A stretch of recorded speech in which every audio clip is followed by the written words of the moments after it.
Hey everyone, welcome back to my channel. Today we are going to be talking about how to handle objections in network marketing using a three-step method that I like to use all the time whenever I get any objections for sales, booking, sponsoring, or recruiting. We get objections for all of those things. So we're going to be talking about that right now.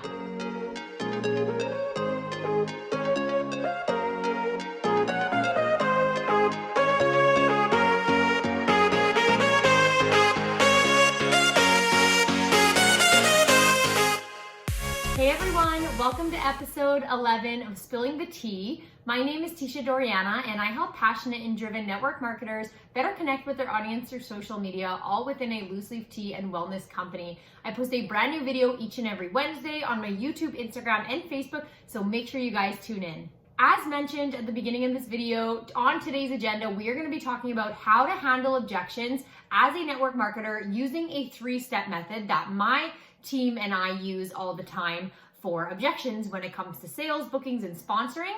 So we are going to be covering what an objection is and how to handle them. And I'm also going to give you guys some examples as well. So make sure you guys keep watching. Okay, so the first thing I want to talk to you guys about is what are objections? And objections are basically excuses that people give you maybe during a sale when you're trying to sell them something and they don't want it. Maybe during a booking, you ask them to host a party, they say no, and they give you a reason why. Or even sponsoring, reasons people don't want to join your network marketing company. So an objection is basically an excuse that people give you. But here's what objections also are. Objections are totally normal. This is something that everybody gets. You do this yourself. Objections are also human nature. This is, like I said, totally normal. And objections is a defense mechanism. This is things that people use every day. People use this in every day of their life. We use it when we go out and people ask us after we enjoy a really good meal. Would you like some dessert with that? Oh no, I'm so full. You're giving them an excuse, I don't want dessert, I'm full, and it is okay. And it's the same thing when it comes to network marketing. Excuses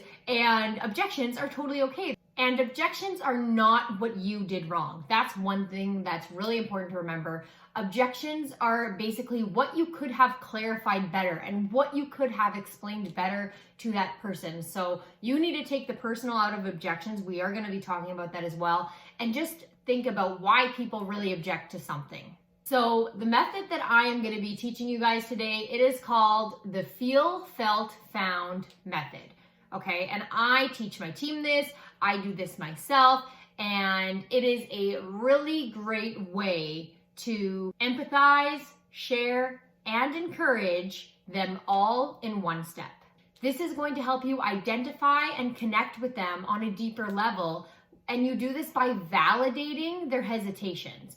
What they are feeling is okay. You need to tell them that. Because whenever they say like, no, I don't want it, like you got to think about when you were in that position at one point. Did you have those same hesitations? Or do you know someone who had those same hesitations? So we're validating it using this method.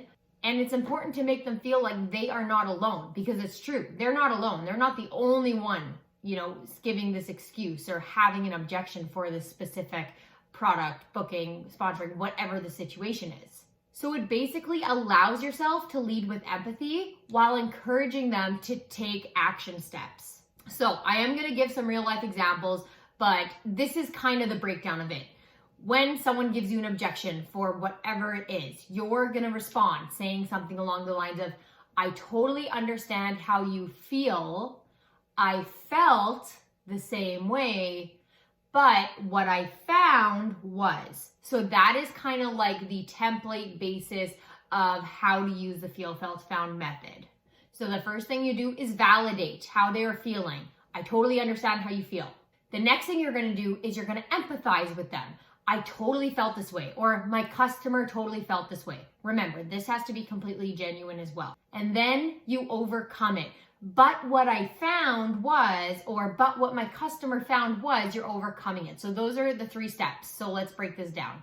Okay, so the first example I'm going to give is with a sales perspective. So if you have a product to offer someone that will solve their problem, but they are coming back at you saying it's too expensive, how do we overcome this? So to use the Feel, Felt, Found method in this exact situation, I'm first going to tell them I totally understand how they feel. and then you're going to give them a story of how you felt the same way, or maybe a customer that you know has felt the same way. Remember, it has to be genuine. You don't want to make this stuff up. It's way better when it's personal and you're obviously telling the truth. So how I would start this is by saying, I totally understand how you feel. I actually felt the same way when I was considering buying this product as well. I thought it was way too expensive and that I couldn't afford it.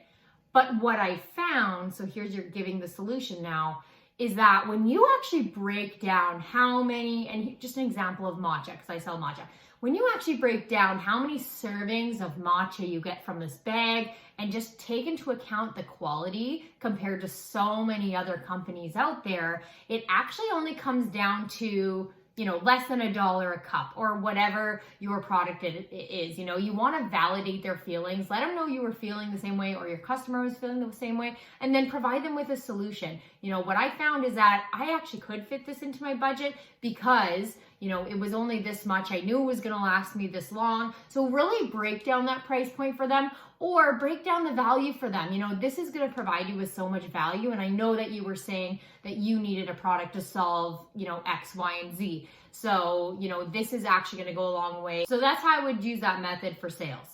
The next example I'm going to give you is for bookings. And a common objection I actually get for bookings is that I don't have enough time. And so I do a lot of online parties, especially in this time. So if someone, is saying they don't have enough time for your online event, you need to explain to them why they do have enough time for your event using this method. So, you're going to do the same thing. You're going to empathize with them. I totally understand how you feel. My customer actually felt the same way. So this is if you don't have a personal story, right? So you could say my customer or my friend. My friend actually felt the same way when I first asked her to book. She's a busy mom of 3 and, she has 2 jobs, validate her feelings, tell her a story about how your customer totally felt this way too. And then end it with overcoming that objection by saying, but what we found is that online parties are actually designed for the busy person, because I'm basically doing all the work for you and your only job is actually to invite your friends. So does this sound like something that you could do? And when you start to word it that way and show them how the booking or whatever the issue is can fit into their lifestyle, I've had so many people come back to me saying, oh, that sounds like something I could do. So what an objection really is that they don't know enough information. It doesn't mean necessarily no, it means I don't have enough information. So when you give them more information, letting them know that you actually do have time for this. This is what, my friend thought as well. But what we found is that, I'm actually doing all the work and her only job is inviting her friends. So, share a story like that to validate their feelings and encourage them to take that step to host their own event. And then the last example is with recruiting or sponsoring. If you're doing this, you're likely getting objections. And I will say, if you're not getting any objections, you're not talking to enough people. The statistic shows that 1 in every 10 people that you talk to about your business opportunity is going to sign up with you. And so you're probably just not talking to enough people if you're not getting objections.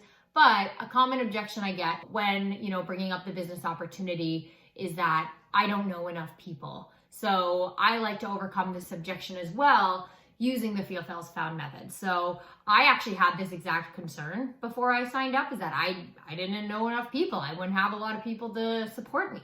So I would tell them, I totally understand how you feel, because I actually felt the same way. So there's the felt, right? I felt the same way before I got started because I felt like I didn't have a lot of close friends. So when I joined, I honestly didn't have any intention of doing a lot with the business. But what I found and what I learned as well is that it's not necessarily about who you know starting out.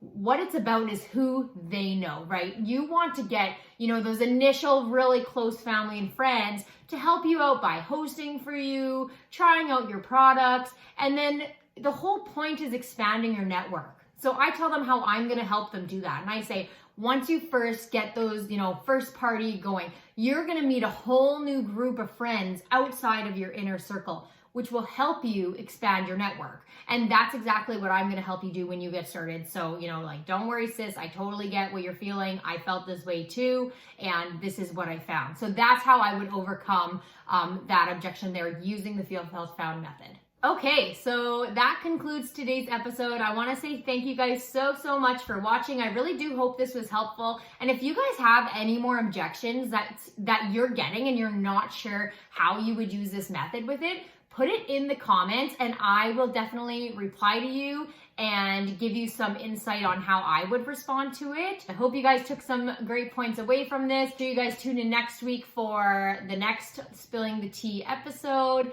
And you can follow me on Facebook, Instagram, and YouTube to stay updated on all that's new with me. My name is just Tisha Doriana across all the platforms. And if you want to stay updated on all that's new with me and make sure you never miss out on a training, make sure you go ahead and subscribe to my newsletter. The link to join is in the description of this video, or if you're watching on Instagram, just click the link in my bio and you can subscribe to my email list there. So thank you guys again so much for watching, and we'll catch you next week. Bye!